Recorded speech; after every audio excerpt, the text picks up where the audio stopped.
रोको मत, टोको मत, रोको मत, टोको मत, रोको मत, टोको मत, रोको मत, टोको।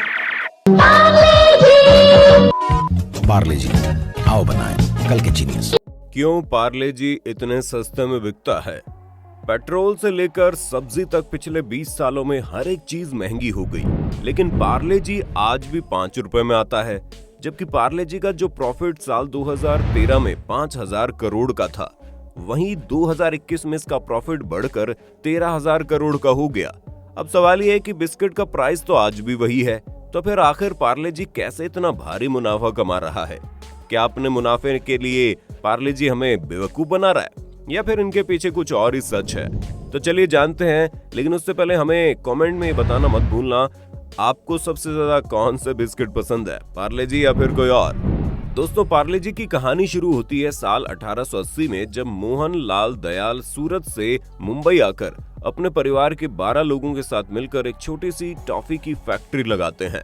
जी हाँ, ये बात सच है। बहुत ही कम लोगों को मालूम है कि पार्ले जी कंपनी का पहला प्रोडक्ट पार्ले जी नहीं बल्कि संतरे वाली टॉफियां थी। असल में उस टाइम देश अंग्रेजों की कैद में था और मजबूरन लोगों को उन्हीं के बनाए प्रोडक्ट्स का इस्तेमाल करना पड़ता था।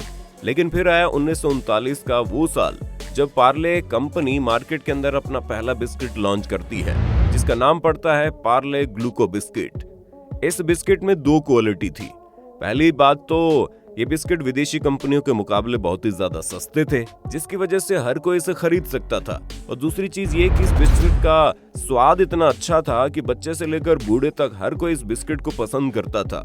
और देखते देखते लोगों ने अंग्रेजों के बनाए बिस्किट ब्रांड्स को छोड़कर पार्ले ग्लूको खाना शुरू कर दिया। समय बढ़ता गया और फिर आया साल 1987, जब पार्ले कंपनी के लिए सब कुछ बदलने वाला था, क्योंकि इस साल मार्केट के अंदर बहुत सारे ग्लूकोज बिस्किट लॉन्च हुए और हर एक बिस्किट अपने नाम के अंदर ग्लूकोज जरूर ऐड करता।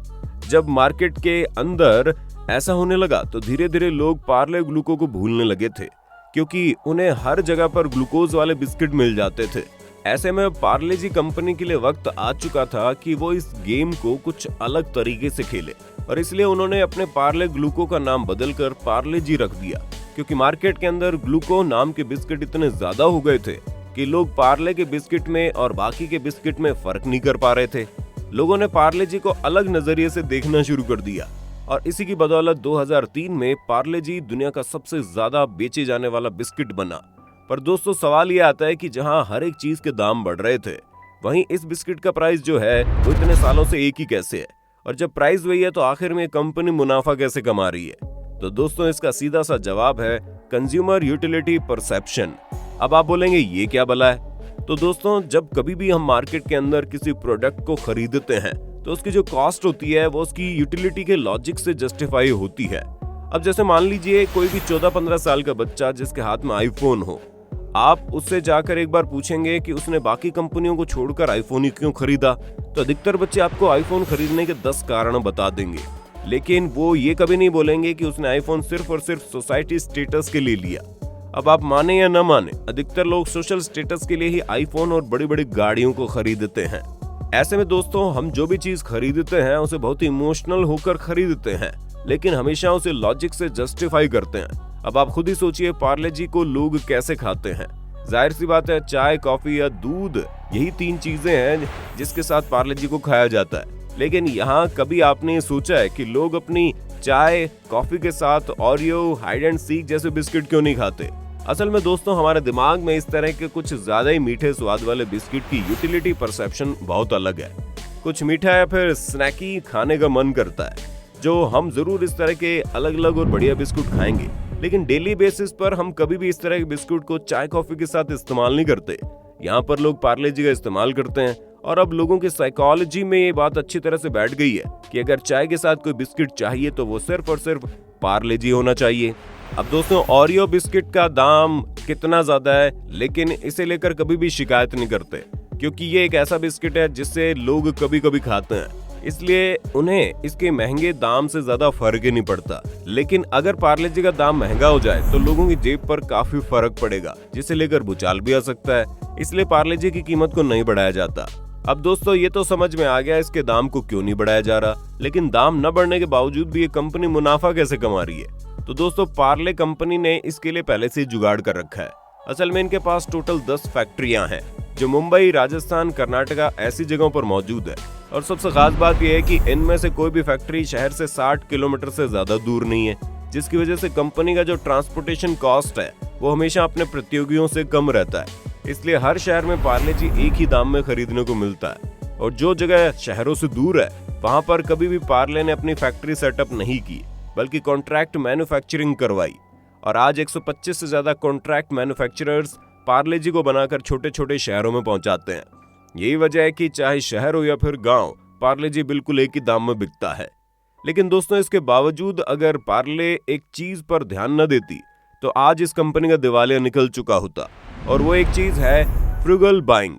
बड़े से बड़े इन्वेस्टर आज इतने अमीर इसलिए हैं क्योंकि उन्होंने कंपनी में तब पैसे लगाए थे जब उसका प्राइस कम था। प्रॉफिट बेचते वक्त नहीं, बल्कि उसे किसी भी चीज को खरीदते वक्त ही बुक करा दी जाती है। अब भारत की पॉपुलेशन बहुत ही तेजी से बढ़ रही है और आगे भी बढ़ती रहेगी। ऐसे में बहुत ही सिंपल सा आइडिया है कि अगर जनसंख्या बढ़ रही है तो लोगों की जरूरतें भी बढ़ रही है। अब अगर लोगों की जरूरतें बढ़ रही है तो फिर ये जो बड़ी बड़ी कंपनियां हैं वो भी आगे बढ़ेगी। इसलिए पार्ले जी अपने प्रोडक्ट को बेचते टाइम बल्कि रॉ मटेरियल को खरीदते वक्त ही प्रॉफिट बुक कर लेती है, क्योंकि दोस्तों सामान को इधर उधर ले जाने में ट्रांसपोर्टेशन कॉस्ट बहुत ज्यादा लगती है। पेट्रोल और डीजल के बढ़ते हुए दामों को देखकर पार्ले ने एक strong local sourcing network build किया है। ये नेटवर्क पार्ले की फैक्ट्री में और कॉन्ट्रैक्ट यूनिट्स में बेहतर तरीके से रॉ मटेरियल पहुंचा देता है, जिसकी वजह से इसकी जो प्रोडक्शन कॉस्ट है वो इतनी ज्यादा कम हो जाती है कि वो मार्केट में सरवाइव कर सकते हैं और उन्हें नुकसान नहीं होता। दोस्तों अगर आप किसी पार्ले की फैक्ट्री में जाएंगे तो आपको मुश्किल से वहां पर किसी भी प्रकार की कोई बर्बादी नजर नहीं आएगी, क्योंकि इनकी जो पूरी प्रोडक्शन है उसमें 1% से भी कम की वेस्टेज होती है, जिसकी वजह से बिस्कुट को बनाने की जो लागत है वो हमेशा कम रहती है। अब आपने भले इस बात पर ध्यान दिया हो या ना दिया हो, लेकिन पार्ले जी का जो 5 रुपए का पैकेट एक टाइम पर 100 ग्राम का आता है, वही 5 रुपए का पैकेट इस समय 55 ग्राम का आ रहा है। ऐसे में भले ही बिस्किट का प्राइस नहीं बढ़ा, लेकिन उसकी क्वांटिटी है वो कम कर दी गई है। और सबसे इंटरेस्टिंग बात यह है कि पार्ले जी बिस्किट से कंपनी को बहुत कम ही फायदा होता है। अब सवाल आता है आखिर ज्यादा फायदा नहीं होता तो कंपनी अपने ग्लूकोज बिस्किट को बेच क्यों रही है, और इसका कारण है सेल्स ड्राइवर।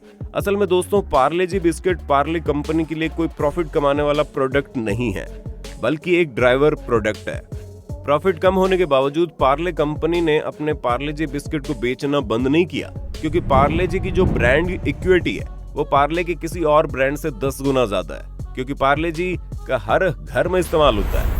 और जब लोग अपने घर में पार्ले जी खा रहे होते हैं तभी वे पैकेट पर पार्ले कंपनी का लोगो दिखते हैं, जिससे उनके दिमाग में बात फिट हो जाती है कि पार्ले कंपनी अच्छी है।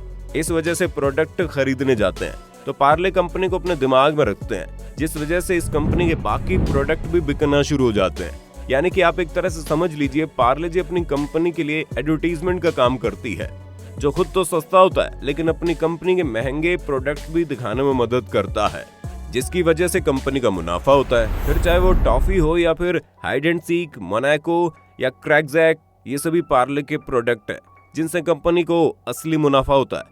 ऐसे में दोस्तों पार्ले कंपनी की ये बातें बड़े अच्छे से पता थी कि आगे चलकर उन्हें किस तरह मुनाफा कमाना है और कैसे बिना ज्यादा पैसे खर्च किए अपनी कंपनी की ब्रांडिंग करनी है।